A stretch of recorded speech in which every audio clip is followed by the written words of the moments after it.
Hello my lovelies, Robbie from Kickbackgarage. Yes, today I am going to be doing a bit of an unboxing and talking about a brand new product that isn't actually a brand new product. Interested? Grab yourself a coffee. I'll see you after the intro.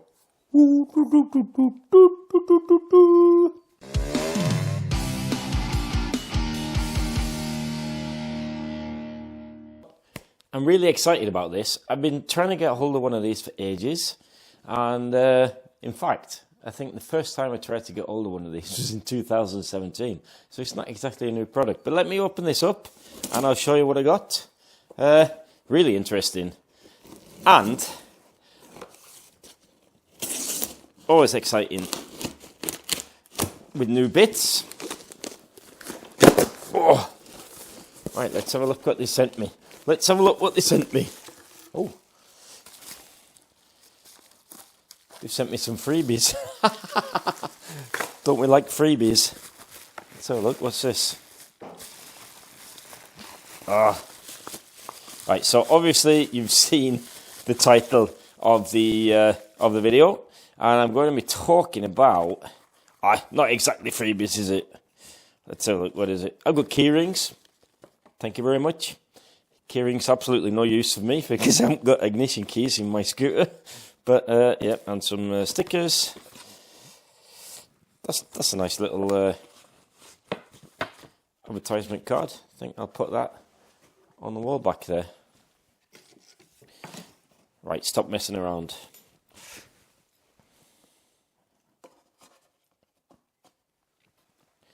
I can give those out as freebies, I suppose.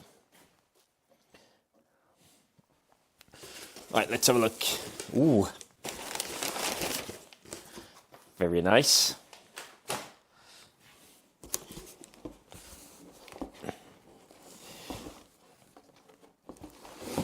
Right, let's have a look. Ta-da!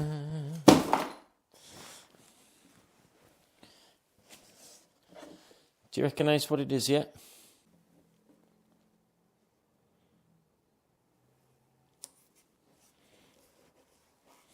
So, back in 2014, John Krog, Mark Horton of Casa Lambretta, USA, they made a tank that they called the Jet 200, and I'm pretty sure a lot of you older lads will remember these when they came out. The special thing about these is they are made out of ethanol-resistant plastic. And they had this really innovative way of fastening the tank to the scooter, which was very unusual at the time, 2014. And they made these in the USA and sold loads to Europe. And in 2017, they had problems getting hold of a manufacturer that could make them. BGM, Scooter Centre, they got hold of the lads. And they thought it was such a nice product that they went into talks with them to see if they could make it in Europe. And I think actually preferably Germany, so that the supply chain isn't that long. And after a bit of back and forth, they ended up sending the moulds for the tank over to Scooter Centre. I can't remember when Scooter Centre started selling them, but they ended up having some issues because the producer that made these in Germany, they were quite difficult to work with, I've been told, and some of their manufacturing methods weren't as good as the ones that they had on the tanks from America. So the original Jet 200 tanks, they were absolutely pristine and they didn't have any problems with them. They did have one little issue, and that was actually the tank cap. Now let me just grab the old style tank cap, tell you about those.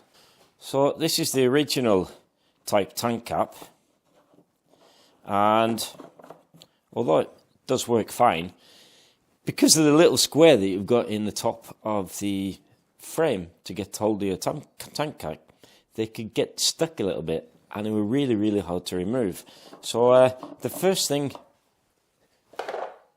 Scooter Centre did was talk to Crazy Monkey Productions, and he designed this different type of tank cap here with the breather in the top there, and this means that you can get, if it does get stuck, you get a lot better purchase with your fingers to take it out. So that's good. Another little problem that they had with manufacturing when it moved to Germany was the fitment, the threads to the petcock or fuel tap. Because of some poor manufacturing standards, they unfortunately started leaking down there, something that never happened with the original Jet 200 tank, and eventually Scooter Centre and BGM, they pulled them off the market because they're having problems with that, and they went back to the drawing board. And the cool thing is, when I was down in Kalka, the old Scooterist Meltdown rally, which is no longer to be, unfortunately. Did you get the news on that? Such a shame. I'm so lucky that I managed to get down there this year and actually see how that was before it went belly up. It didn't really go belly up. It was a real success. What happened with that? The thing is, they've got new owners of the ex-nuclear power plant that never was. And yeah, and there's a bit of a disagreement on how they want to run the rally, and the new owners don't want the scooter jobs down there. So unfortunately, that's all been stopped. Anyway, back to the tank. So after Scooter Centre pulled the plug, they've done lots of research and development. They found another manufacturer in Germany, not far away from Cologne, where Scooter Centre are, and that meant that there wasn't too much back and forth. It was really easy for them to communicate to get the product as they wanted it to be. In the Scooter Race Meltdown, I saw several cutouts of these half tanks where they were showing the different thicknesses of the tank because they wanted to lighten it slightly, but they didn't want it to affect durability. Now, what they've done is, I imagine, I didn't ask them this, but what they've done, I imagine, is because I used to have a little boat, living on the coast, I used to have a little boat, and the fuel tank for the boat and a lot of modern motorbikes that have injection, they don't have threads there anymore. And that means you get rid of another moving part on the tank. So the real news about this tank is that if you have a look at the bottom here, there are no threads. And that means that the whole tank can be made in monocoque construction, and that means also that you're not going to be stripping your Scootopia fuel tap threads on your fancy tank. So what they've done, which I think is pretty good, is this. They have made a new fuel tap, which is threadless. It just has two Viton O-rings on there. And another thing to note as well is the fuel filter itself is slightly larger in diameter. One thing I was hoping they was going to have in stock, which they didn't before I made this video, is they've also developed a new fuel sender for your SIP speedos, your Corso speedos, or your Corso instruments that has a new sender, and it's a much bigger diameter than ones on the ones. Because we don't have the threads anymore, the hole is a bit bigger. What that means is that we can they can fit a larger diameter float, and hopefully they shouldn't pack in after 5 minutes. But as soon as I get my dirty mitts on one of those, I am going to test it, and I'm going to try that out, because I do have a sender on this. But for now, we will be fitting the tank just with the standard fuel tap that comes with the BGM tank. Now, another thing that they've done is also moved that slightly as well, so it shouldn't come into any conflict with your silent blocks. So what you do, basically, you obviously grease up the O-rings, press it in. It comes with a, what they called, hose clamp. Just fit it with the hose clamp, job done. So, yeah, that should be really interesting. I've got no worries that that's not going to work, because this, I've been reassured it has been tried and tested. And, yeah. Now, the reason why they went over to the Jet 200 tank originally was because of the Vietnamese tanks that they had, the stainless steel ones. Now, if you fancy buying a stainless steel tank that other shops make, then really, really make sure that you flush that puppy through properly, because they've got all sorts of scouring agents, bits of weld, shit and grime inside the tank. So even though it looks shiny and nice on the outside, do yourself a really big favour, make sure you flush that thing completely, because I have seen firsthand 3 cylinders that have been absolutely shagged with lots of scored, because people haven't washed out their shiny new tank when they fit it. This one, I think, just to be on the safe side, I probably don't need to do it. Very hard to see in there, but I'm going to wash it out with some water. So why are you fitting the new fuel tank, Rob? Well, I'll tell you. First off, I have got a Vietnam tank in there, 3/4. I am a real advocate for keeping the toolbox.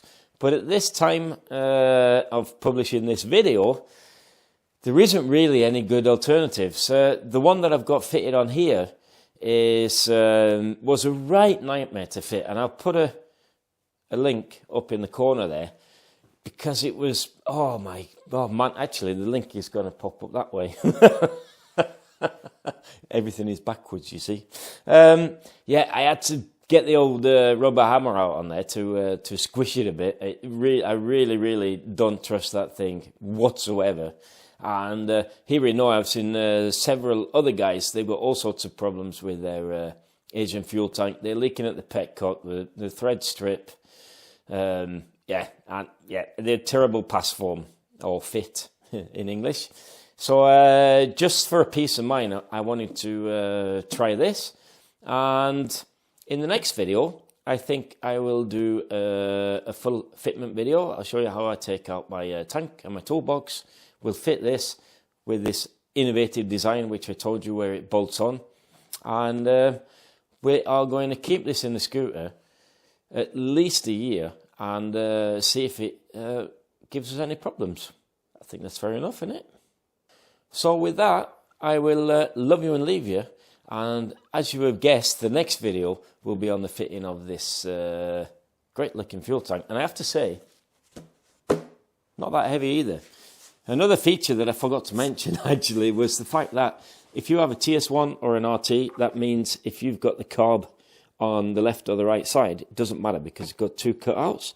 And because of those 2 cutouts, it is slightly less capacity than, say, for an example, the beautiful Oiltech aluminium tank. But that does mean that if you change your engine specs, which I may be planning on doing, you won't have to buy yourself a new tank. So in the long term, then it might be a good investment. Yeah.